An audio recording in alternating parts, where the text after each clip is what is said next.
Hi welcome back to the channel. ఈరోజు మనము నీలగోరింత are balsam ఇవి నా దగ్గర ఆల్మోస్ట్ 10 ఇయర్స్గా కూడా మన గార్డెన్లో ఉన్నాయి. ఇవంతా వీటిని ఎలా పెంచాలి, అలాగే వీటిలోని మెడిసినల్ వాల్యూస్ ఏంటో ఈరోజు ఈ వీడియోలో మనము తెలుసుకుందాం. ఈజీగా పెరిగే మొక్కలన్నా లేదా పెద్దగా కేర్ అవసరం లేని మొక్కలన్నా కొంతమందికి చాలా అలుసుగా ఉంటుంది. కానీ ఈ నీలగోరింతలో ఉన్న మెడిసినల్ వాల్యూస్ ఏంటి, మనం కాకుండా మిగతా వాళ్ళలో, మిగతా రాష్ట్రాలు, మిగతా కంట్రీస్లో దీనికి ఇచ్చే వాల్యూ ఏంటో మనకు తెలిస్తే దీని ప్రాధాన్యత పెరుగుతుంది అనే ఉద్దేశంతో నేను ఈ వీడియో చేస్తున్నాను. మనకు తెలిసిన ఆ 3-4 కలర్స్ కాకుండా ఇప్పుడు హైబ్రిడ్ కలర్స్ దీంట్లో చాలా ఉన్నాయి. నాకు తెలిసి గ్రీన్ కలర్, ఆకుపచ్చ రంగు ఒక్కటి తప్ప మిగతా అన్ని కలర్స్ దీంట్లో ఉంటాయి. అంటే మిక్స్డ్ కలర్స్ కూడా దీంట్లో ఉన్నాయి.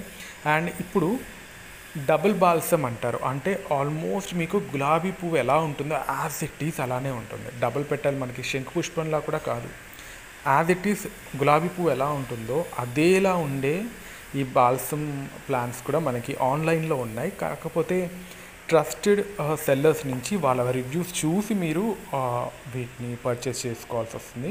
అదొక్కటి ఇంపార్టెంట్. దేశవ్యాప్తంగా మనకి ప్రపంచవ్యాప్తంగా ఈ బాల్సమ్ ఫ్యామిలీ, అంటే దీంట్లో కొంచెం వేరియేషన్స్ ఉన్న వీటి ఫ్యామిలీస్లో ఆల్మోస్ట్ 1000+ వెరైటీస్ వరల్డ్ వైడ్ ఉన్నాయట. వీటిని garden balsam, rose balsam, impatience బాల్సమీనా అని డిఫరెంట్ నేమ్స్తో పిలుస్తారు. నేపాలీ వాళ్ళు శ్రావణ్ సంక్రాంతి అంటారట. అది మనకి వర్షాకాలం స్టార్ట్ అయ్యే ఆ కొత్తలో మనకి శ్రావణ మాసంలో వస్తుంది కదా, అదే వీళ్ళు శ్రావణ్ సంక్రాంతి అంటారు. ఆ ఫస్ట్ వీక్లో ఈ ఫ్లవర్స్కి వచ్చే ఆ కలర్ని వీళ్ళు కొంచెం పేస్ట్ అలా ప్రాసెస్ చేసి ఈ ఫ్లవర్స్ని వాళ్ళు గోరింతాకులో పెట్టుకుంటారట. ఎందుకు అంటే వర్షాకాలంలో ఏదైతే గోర్లకి సంబంధించిన వ్యాధులు ఉంటాయో అవి రాకుండా ఈ నీలగోరింతలో ఉన్న మెడిసినల్ వాల్యూస్, మెడిసినల్ ప్రాపర్టీస్ ఆ గోర్లని కాపాడుతుందని ఒకటి.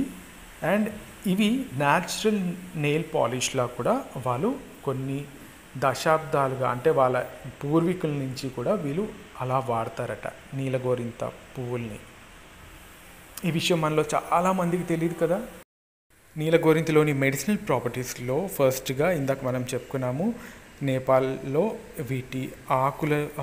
వీటి ఫ్లవర్స్లోని ఆ కలర్ని నెయిల్ పాలిష్లా వాడతారని. ఎందుకంటే ఇన్ఫ్లమేషన్ ఆఫ్ నెయిల్స్, గోర్లకి సంబంధించి ఎలాంటి వ్యాధులు రాకుండా ఇవి కాపాడుతుందని. ప్లస్ అరికాలల్లో మనకి కూడా, మనం రెగ్యులర్గా ఇప్పుడు వర్షాకాలంలో ఎక్కువగా వాటర్కి ఎక్స్పోజ్ అవుతూ ఉంటాము, కాళ్ళు ఎక్కువ తడిచిపోతూ ఉంటాయి, చిన్న చిన్న వాటర్ బబుల్స్లా వస్తూ ఉంటాయి కదా. అవి ఎక్కువగా రాకుండా ఉండడానికి, ఎవరికైతే 1-2 వచ్చి ఎక్కువగా వాటర్లో ఎక్స్పోజ్ అవ్వక తప్పదు అనుకునే వాళ్ళు వారానికి ఒకసారి ఈ ఆకులు ఒక పేస్ట్ని అరికాలలో చుట్టూరు పెట్టుకుంటే స్లోగా ఆ వ్రాస్ అని తగ్గిపోతుంది. అండ్ మన అరికాలలోని గోర్లకు కూడా ఎలాంటి డిజీజెస్ రాకుండా కాపాడుతుంది. ఇదేమీ మనకి కలర్లో అంటుకోదు, జస్ట్ ఆకులోని కషాయాన్ని మన స్కిన్లోకి అబ్జార్బ్ చేసుకుంటుంది అంతే. కాళ్ళకి ఎలాంటి కలర్ కానీ అలాంటిది ఏమీ రాదు. చిన్నవాళ్ళు, పెద్దవాళ్ళు అందరూ కూడా అది వాడుకోవచ్చు మీ ఇంట్లో ఈ మొక్క ఉంటే.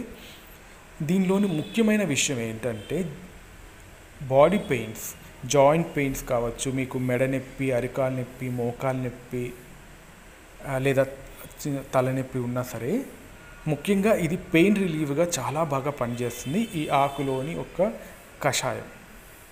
ఎలా అంటే మనం అప్పుడు లాస్ట్ ఒక 4 months బ్యాక్ రణపాల గురించి మాట్లాడుకున్నాం కదా, తలనొప్పి తగ్గిస్తుందని.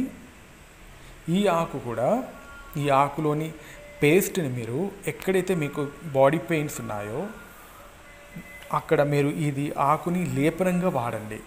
కరెక్ట్గా ఒక వారం రోజు వాడేటడికి మోకాలు నొప్పి కావచ్చు, జాయింట్ పెయిన్స్ కావచ్చు, అవి కంట్రోల్ అవుతుంది. ఇది ఇప్పుడు నేను చెప్పింది కాదు, సమ్ ఇయర్స్గా ఈ బాల్సంలోని మెడిసినల్ ప్రాపర్టీస్ ఉన్నాయి. మీరు ఈవెన్ నెట్లో చెక్ చేసిన ముఖ్యమైన ఇంపార్టెంట్ విషయం ఏంటంటే ఇది జాయింట్ పెయిన్స్ని తగ్గించడంలో ఉపయోగపడుతుంది అని. సో ఎలాంటి సైడ్ ఎఫెక్ట్ ఉండదు. మీ ఇంట్లో ఈ మొక్క ఉంటే ఈ ఆకు ఒక పేస్ట్ని మీకు జాయింట్ పెయిన్స్ ఉన్నప్పుడు, మోకాలు నొప్పి, అరకాలు నొప్పి, ఎక్కడైనా సరే జాయింట్ పెయిన్స్ ఉన్నప్పుడు ఇది వాడి చూడండి. ఒకవేళ ఇది తగ్గుతుందంటే మంచిదే కదా. దీని యొక్క బెనిఫిట్స్ మనం ఇంకా ఎక్కువ మంది మన ఫ్రెండ్స్లో స్ప్రెడ్ చేయొచ్చు. అండ్ ఈ మొక్క యొక్క వాల్యూస్ చాలామందికి తెలుస్తుంది. ఒకసారి ట్రై చేసి చూడండి. ఈ బాల్సమ్ లేదా నీలగోరింత పువ్వుల్లో anti microbial, anti fungal and anti ఎనాల్జెసిక్ properties పుష్కలంగా ఉంటాయి. అంతేకాకుండా ఈ పువ్వుల్లో కూలింగ్ ప్రాపర్టీ ఉంది. కూలింగ్ ప్రాపర్టీ అంటే చల్లదనాన్ని ఇచ్చే ఒక గుణం ఈ పువ్వుల్లో ఉంటుంది. చూడండి, అనుకోకుండా ఒక్కోసారి వేడి నీళ్ళు, మనం ఇప్పుడు చలికాలం వర్షాకాలమే కాబట్టి వేడి నీళ్ళు ఎక్కువగా వాడుతూ ఉంటాం. అనుకోకుండా వేడి నీళ్ళు మన ఒంటి మీద పడుతూ ఉంటాయి. లేదా కిచెన్లో వర్క్ చేసే వాళ్ళలో మరిగే నీళ్ళు 1-2 డ్రాప్స్ అలా మన స్కిన్ మీద పడుతూ ఉంటాయి, చాలా మంటగా ఉంటుంది. అలాంటప్పుడు మీకు దగ్గరలో నీలగోరింత ఉంటే ఆ పువ్వులు ఒక పేస్ట్ మీరు ఎక్కడైతే మీకు ఆ గాయాలైనాయో, ఇంజురీస్, అక్కడ రాయడం వల్ల ఆ మంట ఒక ప్రభావం తగ్గుతుందట. సైడ్ ఎఫెక్ట్ లేనప్పుడు వాడతంలో తప్పలేదు కదా. ఈసారి ఎప్పుడైనా మీకు అలాంటి సిచ్యువేషన్ ఎదురైతే ఒకసారి ఈ టిప్ ట్రై చేయండి. సో ఇవి ఫ్రెండ్స్ నీలగోరింతలోని మెడిసినల్ ప్రాపర్టీస్. నాకు తెలిసిన విషయాలు, నేను తెలుసుకున్న విషయాలు మీతో షేర్ చేశాను. మీకు ఈ వీడియో నచ్చితే మీ ఒపీనియన్ని కామెంట్ సెక్షన్లో తెలియజేయండి. Please to subscribe the channel and me gardening ఫ్రెండ్స్కి, మీ ఫ్రెండ్స్కి కూడా ఈ వీడియో పాస్ చేయండి, సో దట్ ఈ మొక్కలోని ఒక వాల్యూస్ వాళ్ళకు కూడా తెలుస్తుంది. See you again in another interesting video. Till then, happy gardening. Bye bye.